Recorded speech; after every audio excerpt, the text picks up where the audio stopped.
بسم الله الرحمن الرحيم. الحمد لله، الصلاة والسلام على رسول الله محمد وآله وصحبه ومن اهتدى بهداه. اللهم أرنا الحق حقا وارزقنا اتباعه، وأرنا الباطل باطلا وارزقنا اجتنابه. هلا سنة كاننا ونوجد قيشتنا سنتي حوتم كبريتيا لا الله أكبر كردن لكاتي چون لە ڕوکنێکەوە بۆ ڕوکنێکی دیکەیان لە حاڵەتی بەرزبوونەوە و نزمبوونەوە سنەت وایە الله ئەکبەر بکەین. لە ناو نوێژدا کۆمەڵێک تەکبیری تێدان، کۆمەڵێک الله ئەکبەری تێدان. لە الله ئەکبەرەکانی ناو نوێژ تەنها الله ئەکبەری دابستنە نوێژ کە پێی دەوترێت الله ئەکبەری تەحەڕوک ڕوکنە و واجبە ئەگەر نەیکەی نوێژەکەت بەرناکەوێت. الله ئەکبەرەکانی دیکە ئەوەی کە پێی دەچینە ڕوکوع و هەروەها ئەوەی لە ڕوکوع دوای هەستانەوەی ڕوکوع تەبەن لەوێ سنەتە بڵێن سەمیع الله لمن حەمیدە، و ئەوەی پێی دەچینە سوجدە، ئەوەی لە سوجدە پێی هەڵدەستینەوە، ئەوەی دووبارە پێی دەچینەوە سوجدە، ئەوەی جارێکی دیکە لە سوجدە پێی هەڵدەستینەوە و پێی بەرز دەبینەوە. ئەوانە هەموویان سنەت. وەکو ابن مسعود دەفەرمێت پێغەمبەری خوان بینی صلی الله عليه وسلم يكبر في كل خفض ورفع، لە کاتی هەموو نزمبوونەوە و بەرزبوونەوەیەک وقيام وقعود، هەر کاتێک دەیەویست ڕاوەستە یا دانیشێ الله ئەکبەری دەکرد. کە دیارە سەحابەکانی پێغەمبەریش ئەبوو بەکری سیدیق، عومەری کوڕی خەتاب، عوثمان ئیمامی عەلی، غەیری ئەوانیش تابعین و هەروەها جمهوری عولەما هەموویان متفق و یەکدەنگن لەسەر ئەوەی کە ئەو الله ئەکبەرانە هەموویان سنەتن. لە گواستنەوەی یان لە بەرزبوونەوەکان تەنها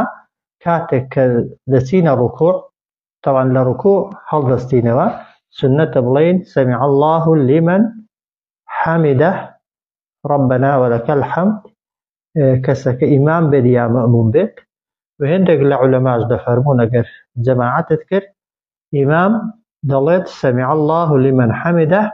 مەئمومەکە تەنها ئەوەندەی بڵێ ربنا ولك الحمد،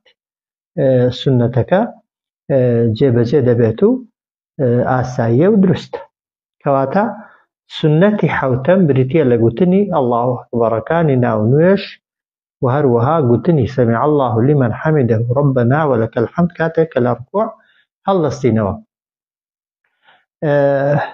سنەتی هەشتەم شێوازی ڕوکوع بردن. عولەما دەفەرموون ئەوەی کە واجبە و کە ڕوکنە تەنها ئەوەی کە ئینسان خۆی پشتی بچەمێنێتەوە و ئەن دەستی تەوان لە ئەژنۆی نزیک خاتەوە بە ئەندازەیەک ڕاوەستێت تا جەستەی لە حەرەکە دەکەوێت، یعنی دەستت بگەنە ئەژنۆت و پشتت نزم ببێتەوە و لە حەرەکە بکەوی، واجبەکەت لەسەر لا دەچێت. بەڵام شێوازی سنەتی ڕوکوع بردن ئەوەیە کە سەرت لەگەڵ ملت ئاوە بە یەکسانی ڕاگری، نە ئەوە سەرت لە کاتی ڕوکوعدا بەرەو ئاسمان بەرزکەیەوە، نە ئەوەندەش نزمی کەیەوە تەنها سەیری ناو قاچەکانی خۆت بکەی، سەرت بەڕێکی ڕاگرە لە ئاستی شانت بە چاوەکانت سەیری شوێنی سوجدە بکە. پاشان باش وایە ئەو دەستانت تۆڵت لەسەر ئەژنۆت دانەی پەنجەکانت بە بڵاوی و ئەژنۆت سەری ئەژنۆت کوڵاوی ئەژنۆتی بە توندی پێ بگری و هەروەها ئەو کەلەکانت لە جەستەت جیاکەیەوە و هەروەها پەنجەکانیشت بە یەکەوە نەنووسێنی، پەنجەکانت ئاوە بە دووری لە یەکتری دابنەی، کە ئەوە شێوازی سنەتی ڕوکوع بردنە. ئەگەر سەیریکەین ئاوا پەنجەکانمان خەینە سەر ئەژنۆ، دەستمان بە کەلەکەکانمانەوە نەنووسێنین و هەروەها بە چاویش سەیری شوێنی سوجدە بردن بکەین و ئەوەندە بمێنینەوە کە جەستەمان لە حەرەکە بکەوێت. ئەوە شێوازی سنەتی سجدە بردنی پێغەمبەر ڕکوع بردنی پێغەمبەر صلی الله عليه وسلم. ئیمامی مسلم لە عایشەوە بۆمان دەجێڕێتەوە دەفەرمێت پێغەمبەری خوا صلی الله عليه وسلم إذا ركع لم يشخص رأسه ولم يصوبه ولكن بين ذلك پێغەمبەر صلی الله عليه وسلم کە ڕکوعی دەبرنە ئەوەندە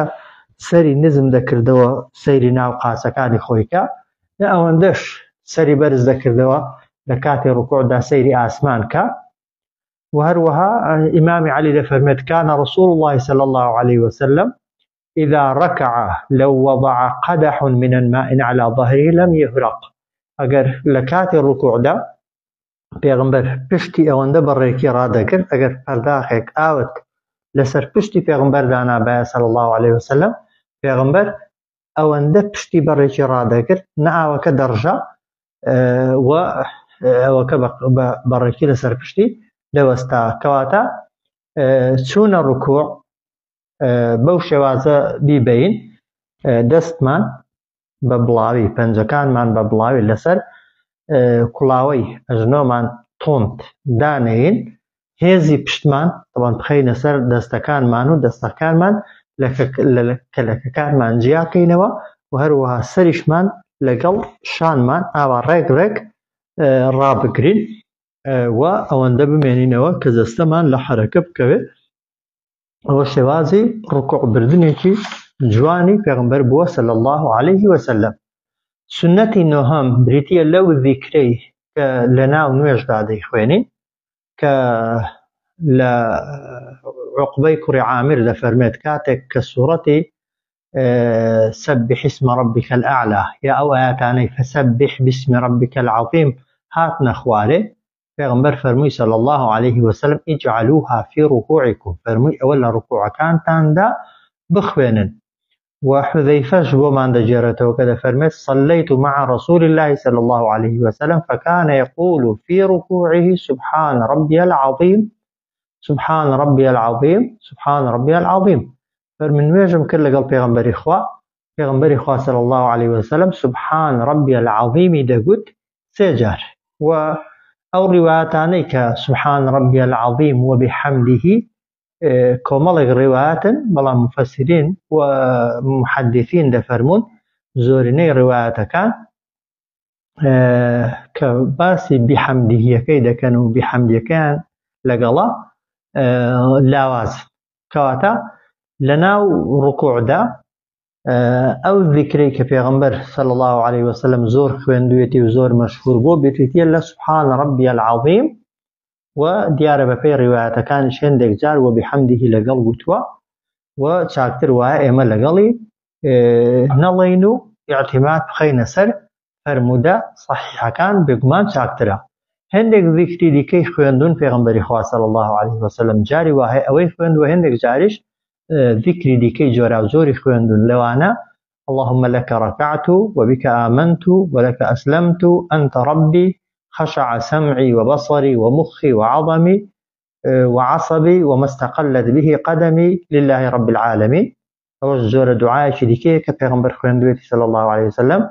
ذكر شديكي كالركوع خويندويتي عائشة دفرمت بيغمبر لي فرمو سبوح قدوس رب الملائكة والروح وهروها ذكر شديكي كبيغمبر خويندويتي صلى الله عليه وسلم سبحان ذي الجبروت والملكوت والكبرياء والعظمة وتندان ذكري لكشي خويندون بلام هموي بيك ونخويندون پیغمبر صلى الله عليه وسلم هر جاري جور ذكري شي خويندوا وكوتم اويك مشهور ترين يانو وقدلي باو ترين يانو زور ترين رواياتي لسرن بريتيا لويك ايما سيجار لا كاتك دسين ناو ركوع وقدلي دسمان لسر أجنو معنا بهادئي وبهيواشي بلين سبحان ربي العظيم سبحان ربي العظيم سبحان ربي العظيم هم خيري ذكرك من دكاتي وهم اشتاد سيجار ذكرك دلي ساي جستد لحركة دكوت ركنكي يعني ركني طمانينو آرام بون لنا ركوعك اجدا بجواني جيب جيد بيت خالش ديكا وكبيشتري باس مانكر ذكري هستانوا لركوع وهروها أو كاتيك بقيتي رادوستي پێشتر باسمان کرد هەستانەوە لە ڕوکوع مانەوە بەقیتی بەڕێکی هەتا جەستەر لە حرەکە دەکەوێ هەردووکیان ڕوکنن جا ئەگەر لە کاتی هەستانەوەدا هەڵدەستینەوە لە جیاتی بڵێن الله ئەکبەر لێرە دەڵێن سەمیع الله لمن حەمیدە کاتێک کە ڕێک ڕاوەستای طبعا دەڵێ ربنا ولك الحمد کە وەکو گوتم ئیمام و مەئموم باش وایە و چاک وایە هەردووکیان بڵێن سەمیع الله لمن حەمیدەه ربنا ولك الحمد و هێندێک لە عولەماش ڕەئیان وایە کە ئیمام دەڵێت سەمیع الله لمن حەمیدە مەئمومەکە تەنها بڵێت ربنا ولك الحمد کیفایەتە و سنەتەکە جێبەجێ دەبێت و شێوازی طبعا ئەو ربنا ولك الحمدش شێوازی جۆرا و جۆری هەنا و بەچەند شێوازێک گوتراوە کە جارێکیان پێغەمبەری خوا صلی الله عليه وسلم لە ڕوکوع هەستایەوە دەڵێن فەرمووی سەمیع الله لمن حەمیدە پیاوێک لە پشتیەوە فەرمووی ربنا ولك الحمد حمدا كثيرا طيبا مباركا فيه کاتێک کە پێغەمبەر صلی الله عليه وسلم لە نوێژ بوویەوە فەرمووی کێ بوو ئەو ذیکرەی خوێند پیاوێکیان گوتی من ئەی پێغەمبەری خوا صلی الله عليه وسلم فەرمووی سی و ئەوەندە مەلائیکەتەم بینیم هەر یەکیان پەلەی دەکرد لەوەی زووتر ئەو وشەی وەرگرێت و بیگێنێتە خزمەتی خوای پەروەردیگار و بۆی بنووسێت هێندەیان حەز لێ بوو کەواتە دەکرێ بڵێن سەمیع الله لمن حەمیدە ربنا ولك الحمد حمدا كثيرا طيبا مباركا فيه طبعا ئەگەر بیخوێنین ئەو ذیکرە یەکێکە لەو ذیکرانەی کە پێغەمبەر صلی الله عليه وسلم حەزی لێ بووە مەلائیکەت پێیان خۆش بووە و زوو گەیاندوویانە بە خزمەتی خوای پەروەردیگار شێوازێکی دیکە ئیمامی عەلی بۆمان دەجێڕێتەوە دەفەرمێت پێغەمبەری خوا صلی الله عليه وسلم کاتێک کە لە ڕوکوع هەڵدەستایەوە دەیفەرموو سەمیع الله لمن حەمیدە ربنا ولك الحمد ملء السماوات والأرض وما بينهما وملء ما شئت من شيء بعد كواتا أو شوازشي هي وتندان شوازي ديكشي هنا بلام أوانيان زور مشهور وكو قتم إمام بي يا مأموم بي بأوي إلى خلافة كدرتين وفعلا أو روايات عن الشيكباس الشوازي نيجي في غنبر ذا صلى الله عليه وسلم در ذكرك في غنبر إخوان صلى الله عليه وسلم ئەگەر ئیمامیش بوو بێ هەم سەمیع الله لمن حەمیدەه گوتووە هەم ربنا ولك الحمد حمدا كثيرا طيبا مباركا یان ذیکرەکانی دیکەشی هەر خوێندوون بەڵام ئەو ڕەئیەشیان هەیە کە ئیمام کە گوتی سەمیع الله لمن حەمیدە ئەتۆ لە پشتەوە تەنها بڵێ ربنا ولك الحمد سنەتەکە جێبەجێ دەبێت و خێرەکەت هەر دەگاتێ سنەتێکی دیکە سنەتی یازدەهەم بریتە لە ئەوەی کە چۆن بچینە ڕوکوع کە دیارە کاتێک کە سەمیع الله لمن حەمیدەه ربنا ولك الحمد تەواو دەکەین دەمانەوێت بچین سوزدەی ببین کامیان ئەژنۆمان پێشتر دانەین یا دەستمان پێشتر دانەین کە بە بێگومانی هەردوو شێوازەکە هەن بەڵام کامیان پەسەندترە